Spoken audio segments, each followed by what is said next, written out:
Hello, my name is Gillie and welcome to this yoga practice. Today we'll be working on a few tips and tricks for how to bring your handstand away from the wall. So if you've got your handstand against the wall but you're wondering how you can start to learn balance, I'm going to be sharing a few tricks and techniques that will help you with that. We will need the wall and we'll need a mat, and that's about it. Let's get started with our practice.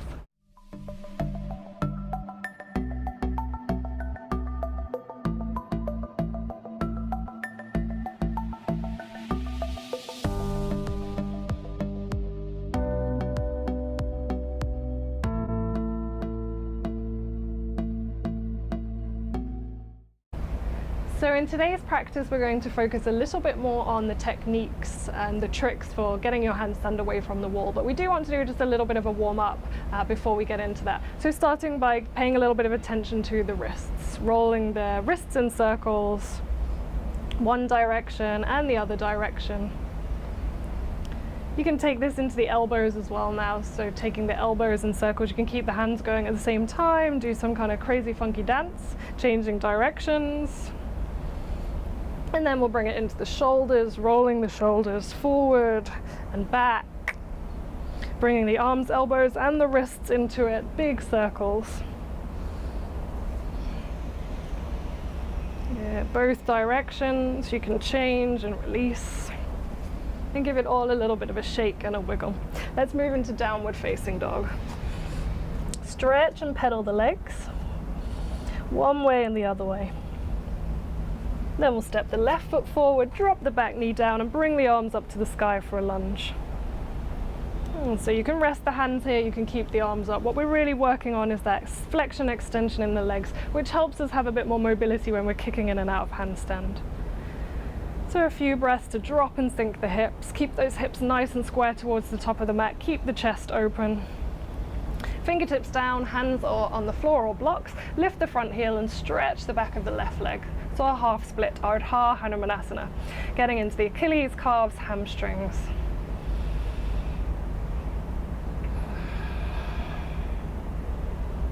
Yeah, let's step it forward. We'll step the right foot forward and take Uttanasana, forward fold. Knees might bend, hold the elbows, let the head be heavy. You could pedal through the legs again, just stretching and opening the backs of the legs, probably feeling a bit of a difference between the two. Let's step the left foot back, we'll come into that lunge. Back knee comes down, both arms up, sink and drop the hips forward, right hip pulling back so we can square the hips.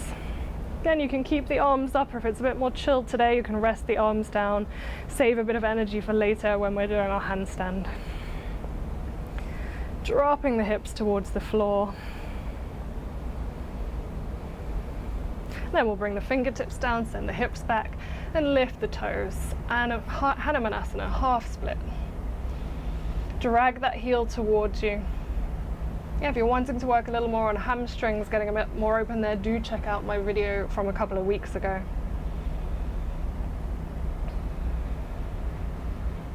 Yeah, we'll bring it forward, step the hands forward. Let's step back this time, downward facing dog. Pedal the legs.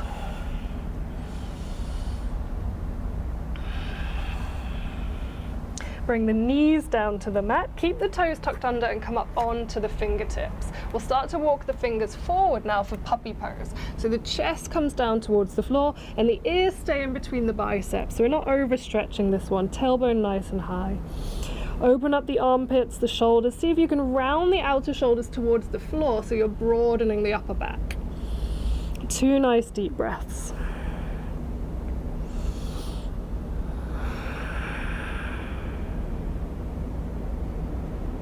And then let's walk the hands back, we'll gently release, and we'll start to move into our tips and tricks section of this video. Our first posture for building a bit of strength in handstand is going to be our L shape handstand against the wall. For this, we're actually going to turn around and face the wall. So what we want to do first is measure the distance of our hips away from the wall. So feet flat on the floor, and just make a note where your hips are. So I'll just keep my hand there and spin everything around. Now in the line of where my hips were, that's where I'm going to place the heels of my hands. Spread the fingertips, press down through the finger pads, lift the knees up and walk the heels back so they're touching the wall. So it's kind of like a short downward dog. We'll start to walk up the wall. Now this might be hard work, maybe you get this low. The tendency that I see all the time is for people to walk their legs really high up the wall. Now we're not really engaging the core at all here. So we want to walk the heels down so that in line with the hips, so we have an L shape. This is where the core is going to start to fire up, and we're going to want to use the fingertips a lot. If you're still down here or holding, or you've come down already, that's fine. Take a rest, come back in. We'll stay here a little bit longer, and hopefully if you repeat this enough times, you'll be able to stay up to a minute holding in our L shape handstand. Ribs are pulling in, weight in the fingertips. You can relax the head, working the core. Let's stay for 20, 19, 18, 17, 16, 15, 14, 13, 12, 11, 10, 9, keep rounding the upper back, 8, 7, 6, 5, and as we take the last few counts, let's see if we can come out just as slowly, feet gently on the floor, child's pose, take a rest. Nice deep breaths.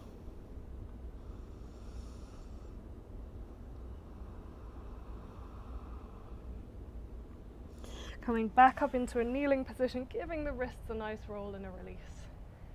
You might want to give that one a try again. Maybe that's the only one you try out of this video, or we'll move on shortly to number 2. The next posture we're going to do is also a version of L shape handstand, but just with one leg this time. So we really start to activate the core to keep that upright position as we start to lower one leg down to the floor. So let's come on to downward facing dog, close to the wall. We'll bring the hands nice and close to the wall, and we'll kick up nice and steady. Tuck the ribs in, press into the fingertips. Now start to lower one leg away. Now we're still lifting through that top leg so we can find our balance. We're trying to find that L shape. If we can lift that top heel off the wall as well and balance, perfect. Otherwise, we'll just keep the heel on the wall and work on that core and that stretch. If the knee slightly bends, that's okay too. And then we'll take a rest, change side. You can always drop down in the middle. You can always hit pause here. So see if you can find that balance. And then slowly come down. Padahastasana, you can take the wrists right to the top of the toes and fold over the legs, head heavy. You can give your toes a nice squeeze into the wrists. It's a lovely massage. Head heavy and relaxing. Release the hands, roll up to standing. Ah, and the sunshine's come out. How lovely. So that one you can practice it a couple of times again. You can take these tips, write them down, and just revisit them later. Otherwise, we'll move on to trick number 3.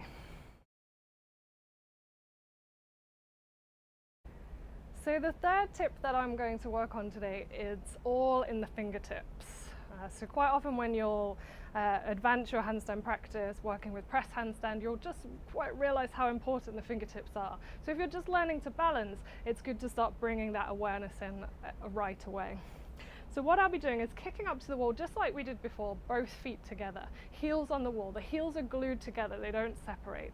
We start to press into the fingers and see if that ripple effect of the feet coming off the wall.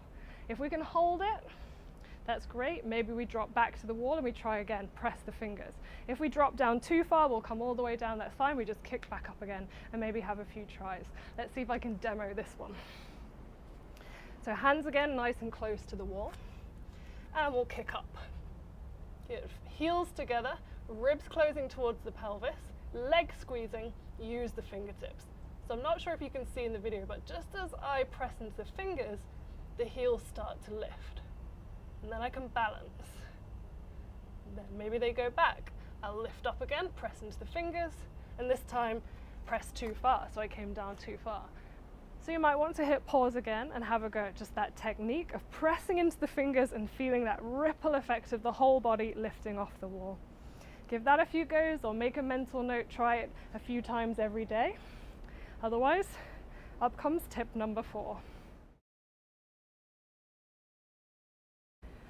Tip number 4, this is going to be a split leg handstand. So how we start to work with that seesaw effect to help us with the balance. A little more of a back bend, and what we're going to do is bring the hands much further away from the wall. Now I have quite long legs. You may want to just try it, and if you feel like you can go further, you can move a little bit further away. This is how we start to build confidence away from the wall. So I'd say I'll bring my hands about here, and I'll kick up. Split legs, keeping the legs nice and split, just tiptoe on the wall. I've got the fingertips, I've got the ribs engaged. Now I'm using the strength of this leg, just like I did earlier, to pull my other leg away from the wall, so I can start to find that balance. And if I go over too far, I hit the wall. If I come down too far this way, I'll come down to standing. Take a rest. Make sure you try both sides. Now, if you feel more confident, you can start to move a little further away, making sure that if you go over, you're always going to hit the wall, so you won't end up landing into wheel. And you can just start to come further and further away from the wall, finding that balance and playing between the two. Again, trying both legs, seeing how it feels. Hip pause, make a note to try that one every day, and let's move on to our last tip, number 5. So the last tip, number 5, is sort of a combination of all of those things. We're moving a little further away from the wall, we're using the fingertip strength, and we're using that lifting away from the wall. So this time, knee distance away from the wall. So like we did with the hips, I'll measure how far my knees are away. That's where my fingertips will go. Coming back into our downward facing dog, and we'll kick up into our handstand. We don't always get it the first time. So kicking up into our handstand. Now bending the knees, the upper body wants to be just like we're close to the wall, so tailbone doesn't stick out, we're pushing it forward to get that straight line. We squeeze the knees together, the ankles together. Use the fingertips and see if you can lift both feet straight up to the sky. And then they come back together. So we're pushing, lifting, squeezing, both legs come up, and then maybe we come down, take a rest, another Padahastasana, or we give it another try. Head heavy, resting. You can always take a child's pose in between instead of Uttanasana. And then releasing all the way down to the floor. Whew. So that's 5 of my tips for starting to bring your handstand away from the wall. Using the fingertips to get that ripple effect, taking time to hold your L shape to build some strength, split legs to start to move a little bit further away, and then that last one, seeing if you can bring both feet together. The temptation is to want to bring one foot on its own, but see if you can engage the core, squeeze everything and lift. I hope you find some of those useful. Let me know how you get on.